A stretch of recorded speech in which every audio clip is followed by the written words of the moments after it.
Saludos a todos ustedes de parte de mi esposa y su servidor. Venimos nuevamente hasta a cada uno de ustedes a llamarlos a un tiempo de reflexión. Este video es una continuación de los últimos 4 o 5 videos que hemos publicado y que les han llegado a ustedes. Si ustedes desean ir a escucharlos de nuevo, porque escuchándolos y repasándolos de nuevo siempre uno aprende nuevas cosas y se da cuenta de otras que no se dio cuenta al principio.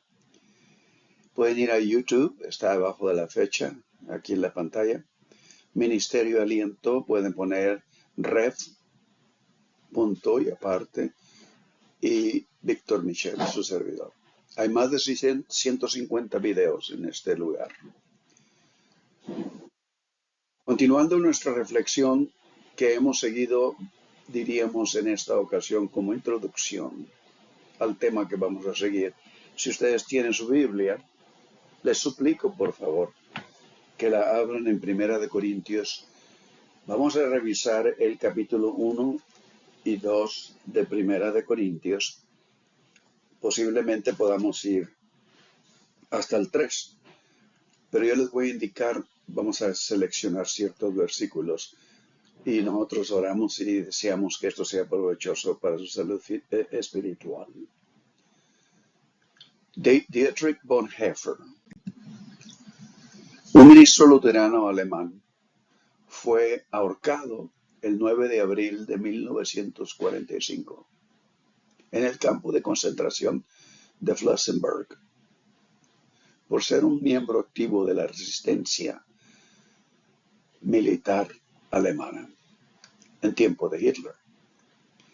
Su libro en 1937, El costo del discipulado, es descrito como un clásico moderno.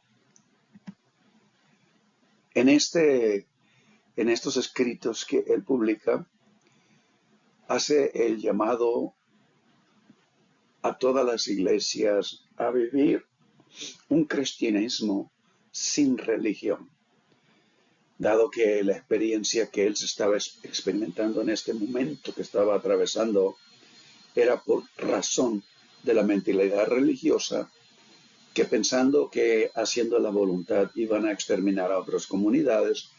Y nuevamente vuelvo a citar lo que en otras ocasiones he dicho, el síndrome de Caín, en los conflictos entre Caín y Abel, que representan la relación horizontal del ser humano entre comunidades. El famoso llamado de Bonhoeffer a un cristianismo sin religión establecía una distinción entre lo que es la religión, que se entiende como los intentos humanos de conectar con lo divino, siempre lo ha habido, y el cristianismo, en el cual se concedía, naturalmente, que para Bonhoeffer esto era una respuesta, una responsiva humana a la decisión de Dios de involucrarse con los seres humanos a través de su revelación en Cristo Jesús. Cuando hablamos de la fe cristiana, entonces es precisamente lo que estamos declarando cuando decimos yo sigo la fe cristiana. Lo que estamos diciendo en esencia es yo sigo la fidelidad del ungido Jesús de Nazaret, porque en esencia fe viene de la palabra pistis, a ustedes lo ven en la pantalla, que quiere decir fidelidad. Fe es un llamado a acción, y la acción es venir a la esfera en la que podamos estar en armonía, en una relación justa. Es lo mismo que el apóstol Pablo decía, justificados tenemos paz para con Dios. Justa en Cristo Jesús. Christos es la unción del Espíritu encarnada en la vida de Jesús de Nazaret. Y por lo tanto, cuando decimos yo soy de la fe de Jesucristo, es de otra manera la fe cristiana, porque Cristo es la unción y Jesús de Nazaret es el modelo que el ser humano se le dio para imitar la unción. Pero esta unción se llega a su clímax en la cruz o el madero romano. Y por lo tanto, en Jesús de Nazaret se encarna la sabiduría de Dios. Si ustedes se dan cuenta, por ejemplo, desde el principio de la Escritura, siempre ha habido esos conflictos en la creación humana. Dios se invierte en la creación humana. Es el único lugar en la Escritura donde dice que Dios sopló de sí mismo, o sea, se invirtió y puso en el ser humano la chispa de la divinidad, a imagen y semejanza de Dios. Pero por esa razón, el ser humano, una vez que fue a explorar con el árbol del bien y el mal, continuó inquieto por realizar su humanidad en conexión con la divinidad. Nosotros dijimos que en la creación, el único ser creado, el ser humano, va a encontrar su realización completa y absoluta fuera de la creación, en el mismo creador. Y es lo que el Evangelio de Juan nos dice. En el principio era el verbo era con Dios, el verbo era Dios. Vean ustedes Proverbios capítulo 8. Pero el modelo a imitar es la fidelidad de Jesús de Nazaret. Y por lo tanto está ungido por la sabiduría y eso nos da a nosotros entrada a una esfera de comunión íntima con Dios. Gnosco es conocer de Dios. Ahora, si ustedes ven, por ejemplo, el relato del capítulo 3, la serpiente le dice a Eva, con que Dios ha dicho, no comáis de todo árbol del huerto. Ahí ya se cambió la versión, porque Dios solamente les dijo, no podéis comer del árbol del bien y el mal que está en el centro del huerto. Pero Eva también responde a la serpiente y le dice, del fruto del árbol que está en medio del huerto, dijo Dios, no comeréis de ello. Pero ella agrega, ni le tocaréis, indicando que ya ella tenía cierta atracción por ese árbol. Quizá los dos, Adán y Eva. Porque eso no le dijo Dios. Dios solamente le dijo, no comeréis de ese árbol, punto y aparte. Pero Eva agrega, no le tocaréis, para que no muráis. La serpiente le dice, oh, no moriréis, sino que serán abiertos vuestros ojos y seréis como Dios, sabiendo el bien y el mal. Pues la mujer, en el versículo 6 del capítulo 3, dice, la Escritura, vio la mujer que el árbol era bueno para comer y agradable a los ojos. Pero esta es la clave de ese versículo, árbol codiciable para alcanzar sabiduría. Y tomó de su fruto y comió. Pues entonces desde ese momento la humanidad se encuentra en una total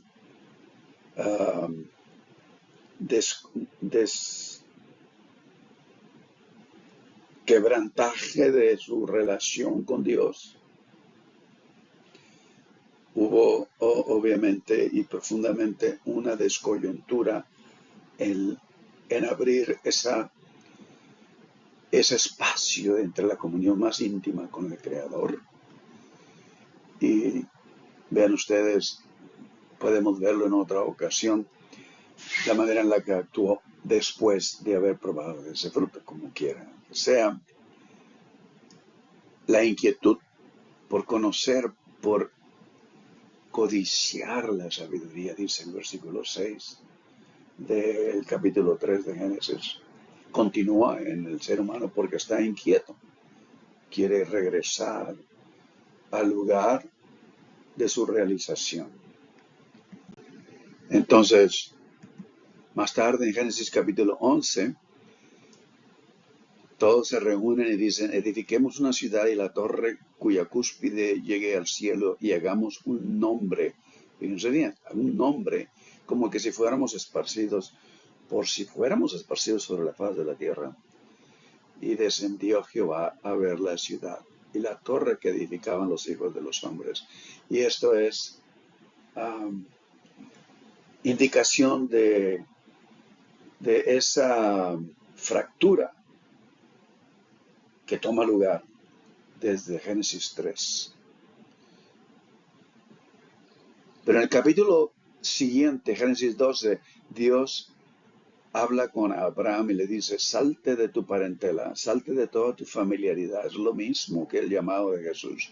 Aquel que quiera venir, que quiera estar donde yo estoy, tome su cruz, niéguese a sí mismo, sálgase de su familiaridad, de sus ideas, pensamientos y expectaciones, sobre todo y en específico sobre su relación con quien lo puso aquí en este mundo, Creador. Nadie decidió cuándo nacer, dónde nacer, ni quién iban a ser sus padres ni familiares. Dios lo puso ahí. Por lo tanto, nosotros tenemos que en esta ocasión hay un hilo que transcurre a través de toda la narración bíblica y lo hemos visto ahora desde la inquietud de los primeros seres humanos allá en el huerto. Acuérdense, huerto significa un lugar que es cultivado, que tiene un orden, la metáfora del orden de Dios. Y campo, de donde viene la serpiente, capítulo 3 de Génesis, de ahí viene, es un lugar, campo, un lugar abierto donde todo crece. Jesús lo puso así, entrar por la puerta estrecha. Dios solamente quiere nuestra vida, no nuestras costumbres, no nuestros pensamientos de lo que Dios es, porque Él nos va a guiar a lo que nos va a llevar allá. A lo largo de la historia, yo les he pedido a ustedes que hubieran leído 1 Corintios capítulo 1, versículo del 18, vean ustedes, del 18 al 31. Es el resto del capítulo 1 de la epístola a los Corintios. Muchas comunidades creyentes, ahora cristianas, han evitado y rechazado las aspiraciones humanas de sabiduría. Al hacerlo, han puesto la fe y la sabiduría en dos polos opuestos. Aunque cabe señalar que Pablo no actúa de esta manera. Pablo no menosprecia la sabiduría per se. Más bien la contrapone a otro tipo de sabiduría que es el producto de las imaginaciones, de las ideas humanas. Inclusive, Pablo les dice a ellos, ¿verdad? En 1 Corintios capítulo 1, versículo 21, que ya que en la sabiduría de Dios el mundo no conoció a Dios mediante la sabiduría, agradó a Dios salvar a los creyentes por la locura de la predicación. Yo le puse un tipo de letra diferente para que esto sea enfático, porque la locura es escándalon y está ahí en griego, escándalo de la cruz.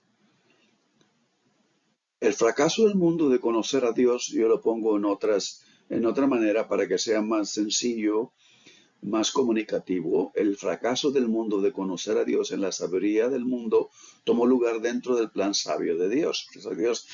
Dios conocía y conoce totalmente. Es el arquitecto del ser humano y conoce el corazón del ser humano, porque va a estar inquieto hasta no encontrar de nuevo su reposo en su relación con Dios. La otra frase es otra manera de ponerlo. Como fue ordenado en la sabiduría de Dios, el mundo fracasa a conocerle en su propia sabiduría. Entonces nosotros tenemos aquí que en esencia lo que está en juego aquí es el hecho de que en el discernimiento y en el anhelo de entender con claridad todo, hay un gran riesgo en cualquier comunidad cristiana de confundir la redención, como lo que está pasando ya aquí en Corintios, inmediatamente en cuanto se establece la iglesia, haciéndola depender la redención de la posesión de la sabiduría correcta.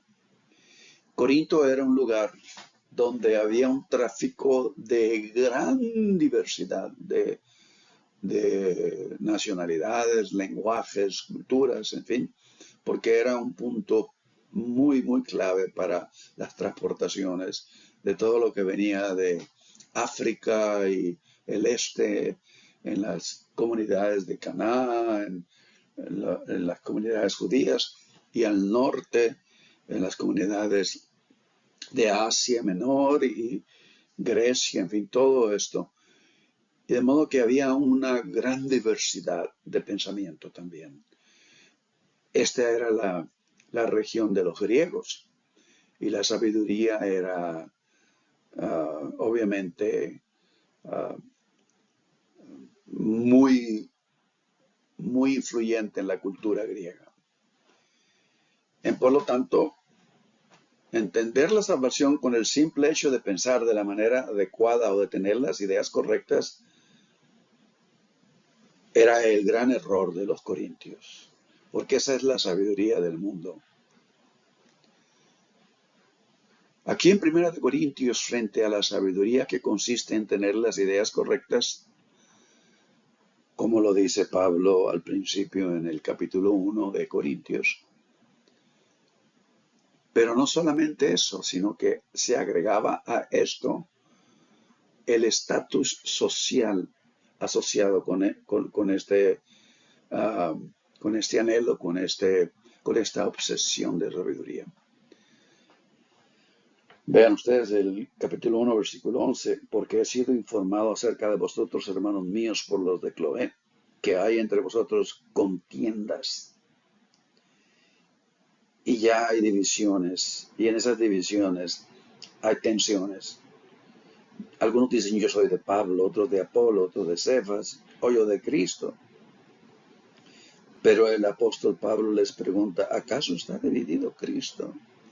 En nuestros días eso es cambiado por yo soy bautista, yo soy metodista, yo soy anglicano, yo soy presbiteriano, yo soy pentecostal o yo soy nazareno inclusive. En verdad, aquí en 1 Corintios, Pablo hace algo que sacude a los corintios en su mensaje. Pablo sitúa el poder de Dios, el que irrumpió para romper el dominio del mundo en el error en que estaban, mediante la crucifixión de Cristo. Pablo les presenta a un Mesías humillado.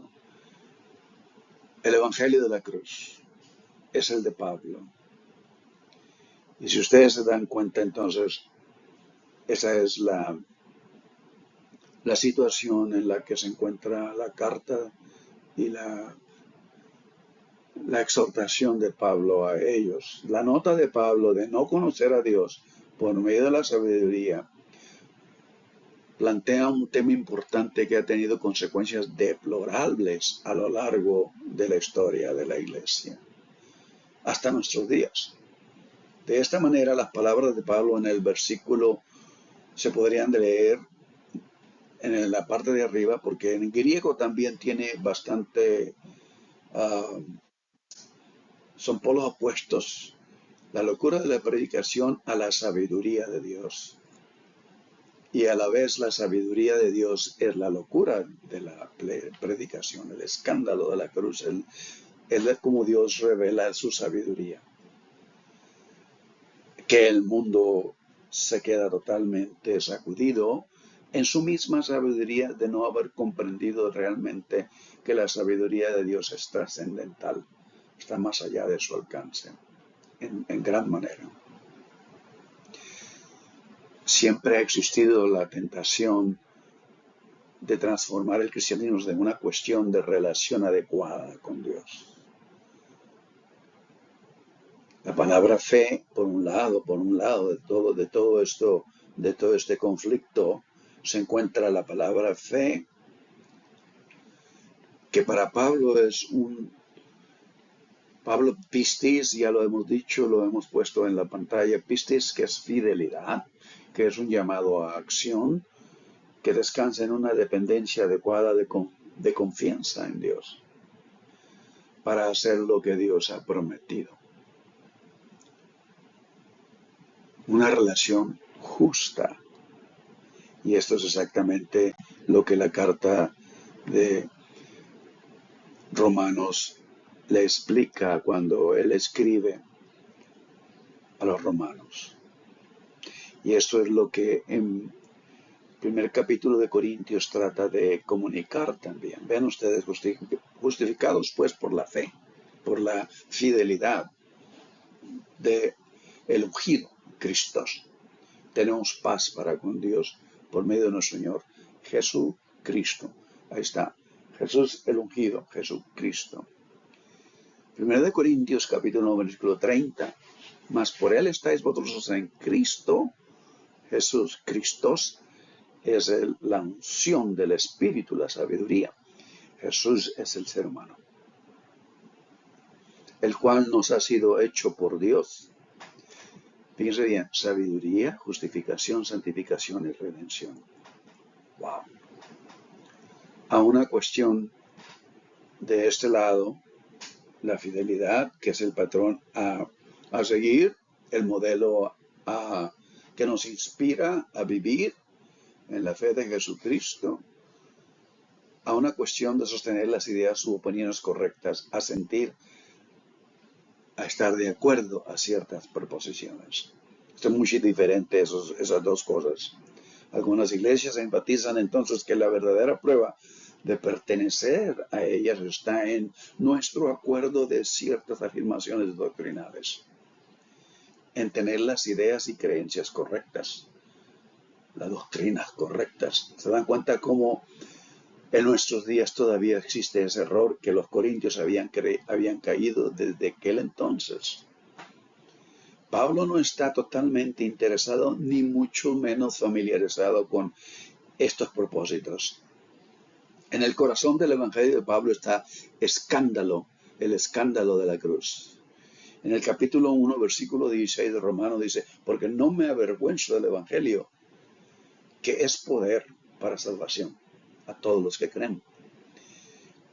Cuando usamos con frecuencia la cruz como objeto de arte, después de más de 20 siglos, nos cuesta pensar en ella como lo que verdaderamente era, un escandaloso método de pena capital cuyas equivalentes modernos podrían ser la silla eléctrica o la inyección letal.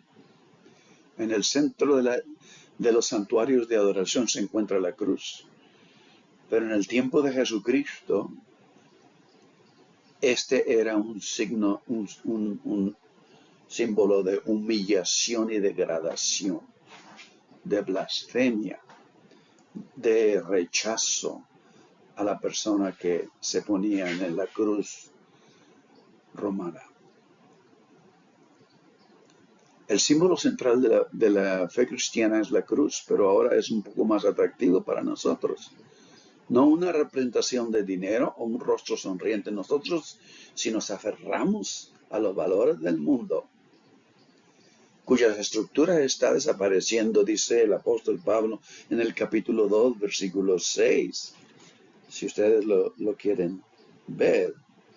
Sin embargo, hablamos sabiduría entre los que han alcanzado madurez, y sabiduría no de este siglo, ni de los príncipes de este siglo que perecen, mas hablamos sabiduría de Dios en misterio, la sabiduría oculta, la cual Dios predestinó antes de los siglos para nuestra gloria, la que ninguno de los príncipes de este siglo, versículo 8 del capítulo 2, ninguno de ellos conoció, porque si la hubieran conocido, nunca habrían crucificado al Señor de gloria. Esto vino a ser el tropiezo a los judíos. Vean ustedes que en esencia es exactamente lo menos esperado en tiempo del Señor Jesús. Un Mesías no puede haber sido humillado y derrotado en un madero, deshonrado, digamos. Pero nosotros, si no tenemos cuidado en entender lo que Dios nos ha revelado en Cristo Jesús, nos tropezamos como el judío. Lo mismo. Y ustedes verán, nosotros predicamos a Cristo, dice el apóstol Pablo, crucificado, de humillación a exaltación. Para los judíos ciertamente es tropezadero, ellos tropezaron en ello. Para los gentiles es locura. Mientras que el judío pide señal, quiere que todo esté en línea y de acuerdo a la herencia de la tradición judía en Abraham, el gentil en el imperio griego, sobre todo, que vino a impactar todo el mundo antiguo alrededor del mar muerto, del mar Mediterráneo.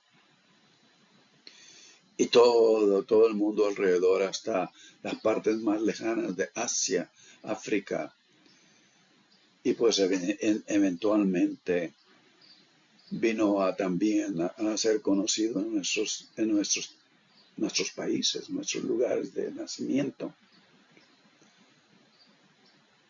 Para ellos es locura, es blasfemia para el judío,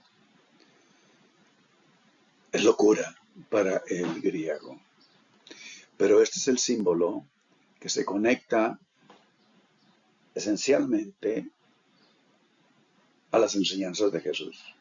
El que quiera seguirme, el que quiera estar donde yo esté, niéguese a sí mismo, tome su cruz y sígame. Dios no puede llenar un lugar que está lleno de ideas, expectaciones, discernimiento de lo que la divinidad es. Eso tiene que estar vacío, el alma del ser humano, para que Dios la empiece a poner en un orden y Dios le lleve al lugar deseado, la realización plena del ser humano. Está en el capítulo 4 de Efesios. Pero ven ustedes que en este pasaje también aprendemos más sobre la comunidad de creyentes a la que Pablo escribe en Corinto. Algunos entre los creyentes de los corintios eran sabios, eran educados, habían tenido el tiempo para ver las filosofías, el discernimiento de lo trascendental también. Algunos eran poderosos, eran fluidos en una posición económica completamente favorecida, eran influyentes, de alta cuna, Eugenes, La mayoría de los que estaban en la iglesia en Corintio no lo eran. Y vean ustedes como Pablo aquí, en esencia, les recuerda esto y les dice, pues mirad, hermanos, vuestra vocación, que no sois muchos sabios según la carne, ni muchos poderosos, ni muchos nobles, porque la gran mayoría eran pobres. Esta demografía de la iglesia de Corintios refleja la empinada pirámide social de la cultura de la que esta comunidad es llamada a ser iglesia. Y el conflicto de ellos es que ahora ellos en Cristo Jesús anhelan, como sucedió allá en Génesis 3, de conocer de Dios más. Pero lo confunden, porque en su pobreza, puesto que no había clase media en el mundo grecorromano, si uno nacía pobre, moría pobre. Como lo mismo, era más fácil que haber nacido, digamos, con privilegios materiales, pero haberlo perdido todo y convertirse en pobre, que regresar de ser pobre a convertirse en una persona afluente. En la cima de la pirámide había un pequeño porcentaje de familias ricas, que por lo tanto eran automáticamente personas de poder e influencia social y estatus. Erasto, por ejemplo, podría haber sido uno de los, porque era el tesorero de la ciudad de Corinto. Y en Romanos, Pablo lo menciona. Y Gayo, un anfitrión de la iglesia de Corintio, es la persona que tenía la casa y el espacio para recibir a todos la comunidad de creyentes. Y no eran más que unos cuantos, en realidad no eran sino 20, 25 personas si acaso, porque así eran las iglesias en aquel tiempo, iglesias casa. Pero Pablo en su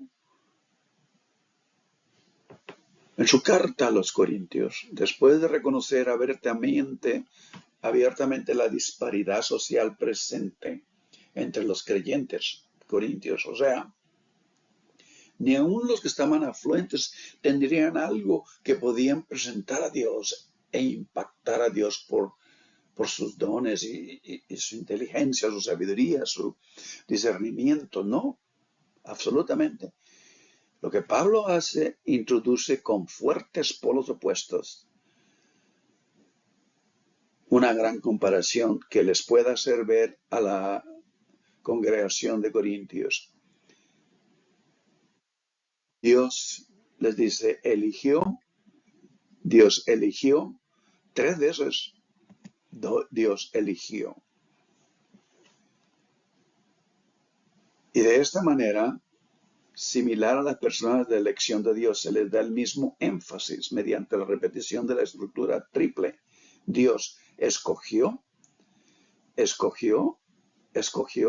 las cosas necias del mundo, las cosas débiles del mundo, los humildes del mundo, para avergonzar y reducir a nada a sus contrapartes. Dice la tercera línea de estos versículos del primer capítulo del 26 al 29. Dios escogió lo vil del mundo, lo que no es, para deshacer lo que es. Es como le dice el capítulo 12 de Hebreos, porque Dios una vez más sacudirá las cosas hechas para que sean removidas y establecer las cosas inconmovibles. Y dice, porque tenemos un reino inconmovible. Los propósitos de Dios van en contra de la estructura y valores de la cultura. Y eso es algo que la iglesia no ha aprendido totalmente. Hoy en nuestros días yo he escuchado reportes que cada día aquí en Estados Unidos se cierran 12 iglesias. Porque se cree que la iglesia se quedó estancada en las costumbres de ayer y antier del pasado y que ya no apela a los intereses del mundo. Pero las acciones de Dios en Cristo ya han anulado el status quo del mundo en una construcción algo entrevesada y enfática, Pablo declara que la elección contraria de Dios tiene como propósito último eliminar la jactancia. ¿Ven ustedes el versículo 29? ¿A fin de que nadie se jacte ante Dios? Para que toda carne, dice el versículo 29, pasa sarx en griego, nadie se gloríe delante de Dios. Como toda parte de la creación, los creyentes de Corintio, les dice el apóstol Pablo, les recuerda, ustedes ya son de Dios. Ahora están en Cristo. Vean ustedes. Todo es vuestro. Y vea usted en esencia el cambio en el versículo 30 del capítulo 1. Aquí les dice todo lo presente, todo lo porvenir, todo lo es vuestro. Unos dicen, yo soy de Pablo. Otros dicen, yo soy de Apolos. Yo soy Cefas. Yo soy pentecostal. Yo soy bautista. Yo soy metodista. Yo soy nazareno. Yo soy presbiteriano. Yo soy de este tipo de tradición. Pero todo es vuestro. Y vosotros de Cristo y Cristo de Dios, dice Pablo. No hay tal cosa como divisiones, porque esto es lo que Jesús oró en el capítulo 17 de Juan. Para que todos sean uno y estén donde yo esté, y compartan ese amor. Yo en ellos, tú en mí, todos seamos uno. Ven ustedes, nuevamente enfatizo el cambio de dirección directa en el capítulo 1. Pero vean ustedes primero el capítulo 1, versículo 24. Mas para los llamados, así judíos como griegos. Porque para Pablo el pensamiento como un judío era, el mundo se dividía entre griegos y judíos.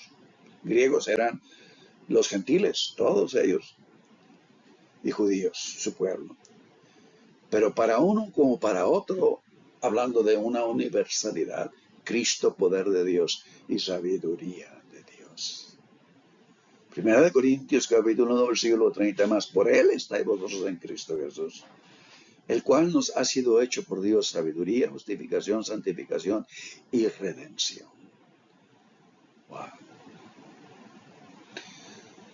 La jactancia era un gran problema de proporciones considerables en esta carta, como lo ha sido también en algunas iglesias que se han dividido. Aquí surge por primera vez, y la epístola de los Corintios nos los indica. Pero Pablo ya ha reconocido las bases para el surgimiento de la jactancia, cuando asocia la sabiduría y el poder. Y ahí les dice con mano sobre su convicción de que cualquier preocupación por la sabiduría en esta comunidad de cristianos en Corintio era un asunto secreto de unos cuantos y de hecho un aferramiento por el poder y su influencia. Cosas inseparables del estatus, disfraz de la arrogante actitud de ser reconocidos. O del delantal del capítulo 3, el frente. Los versículos del 29 al 31 muestran que la principal preocupación de Pablo es exponer las bases de la jactancia egoísta. El ego no puede estar de pie ante la presencia de Dios porque es totalmente removido. El ego es la identidad que nosotros creamos y que queremos que se nos admire, que se nos respete, que se nos tenga en cuenta, que se honre, en fin. Y muchas veces está disfrazado de buenas intenciones, pero a fin de cuentas es un asunto egoísta, la jactancia egoísta y la falta de fundamento en que los creyentes en Corintio atentan a halagarse de sus estatus ante Dios, de su lugar en Cristo. Pero ¿cómo pueden ellos jactarse cuando es Dios quien los ha escogido? Y como ya lo hemos puesto 3 veces, Dios escogió, escogió, escogió. Escogió para avergonzar y remover. Versículo 29, a fin de que nadie se jacte ante Dios. Esto es profundo e impactante, sobre todo en el griego también.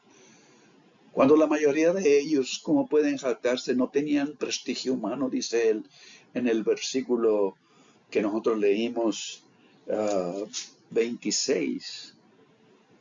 Mirad, hermanos, vuestra vocación, su profesión o lo que ustedes son, que no sois muchos sabios según la carne, ni muchos poderosos, ni muchos nobles.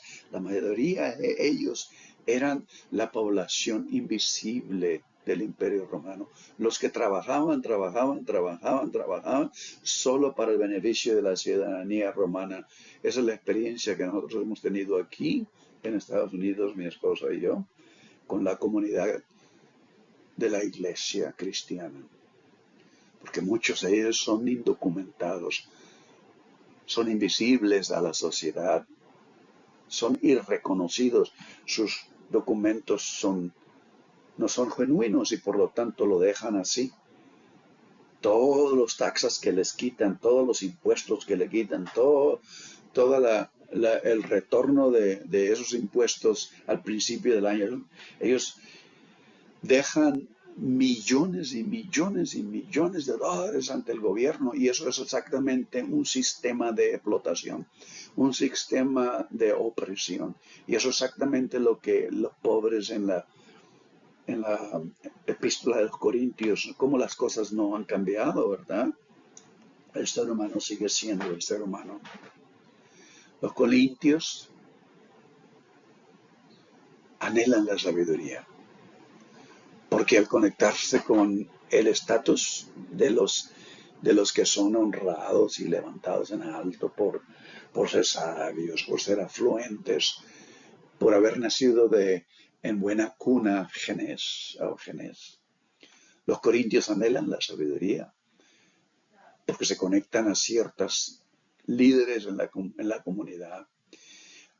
Pablo ofrece verdaderamente sabiduría, pero cuando se las presenta es un sacudimiento muy fuerte, que eso ha sido la puerta estrecha, que eso ha sido la noche oscura de nuestra alma, que eso ha sido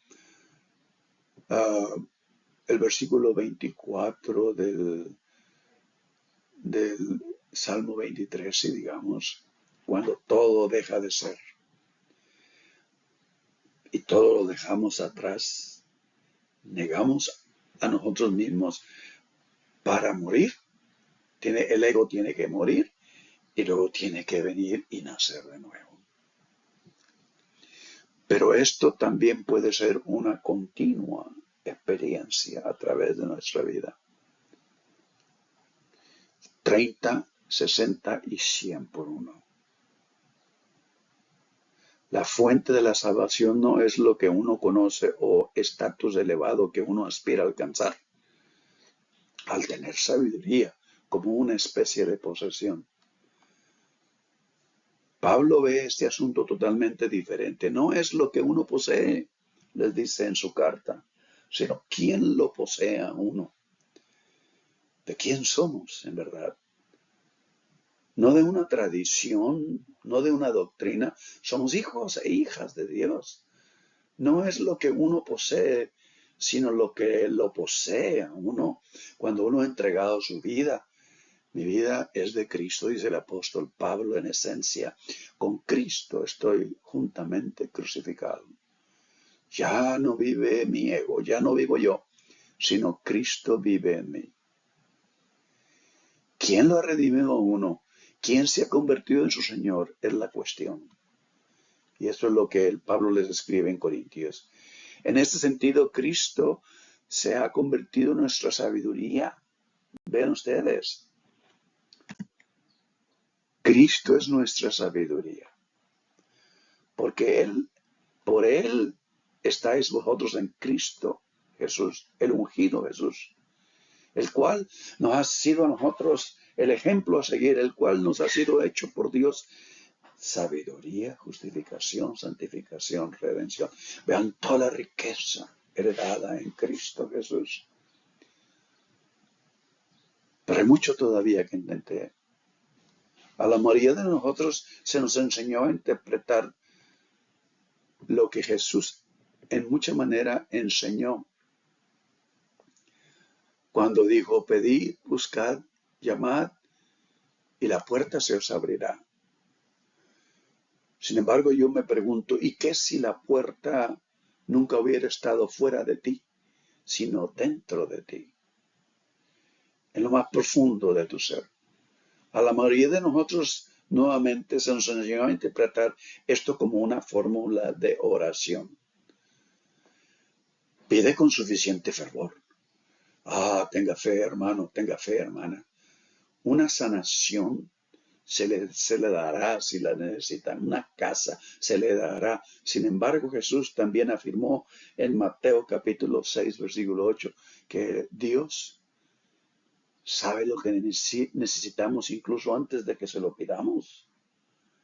Dios lo sabe antes de que abramos nuestra boca en oración. Entonces, si Dios lo sabe, ¿por qué nos insta a Jesús a pedir?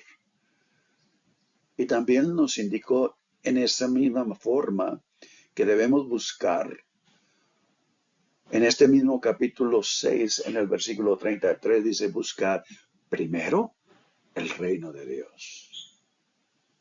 ¿Y dónde se encuentra ese reino? El Evangelio de Lucas, capítulo 17, versículo 21, nos responde, nos dice: el reino de Dios no está en el exterior. No dirás, helo aquí, helo allá. Está dentro de vosotros, está entre vosotros, está en todo lugar. Dios es una de las cosas que aprendimos desde pequeños. Dios está en todo lugar. En verdad, diría como Jesús lo enfatiza, hay mucho que discernir aún. Colosenses 3. Todavía no hemos totalmente conocido las cosas que Dios ha preparado para los que le aman. Y si ustedes quieren conectarlo al capítulo 2 de Primera de Corintios, versículo 8 o versículo 9, antes bien, como está escrito, cosas que ojo no vio ni oído yo, ni han subido en el corazón del hombre, en el pensamiento del hombre. Es la traducción. Son las cosas que Dios preparó para que los que le aman. Porque Dios es amor. Hermanos, hay mucho que discernir, mucho que entender. Pero esto lo seguiremos continuamente. Bendiciones, paz, salud en Cristo Jesús a todos. Les amamos en Cristo y que Dios nos lleve adelante juntos. Amén.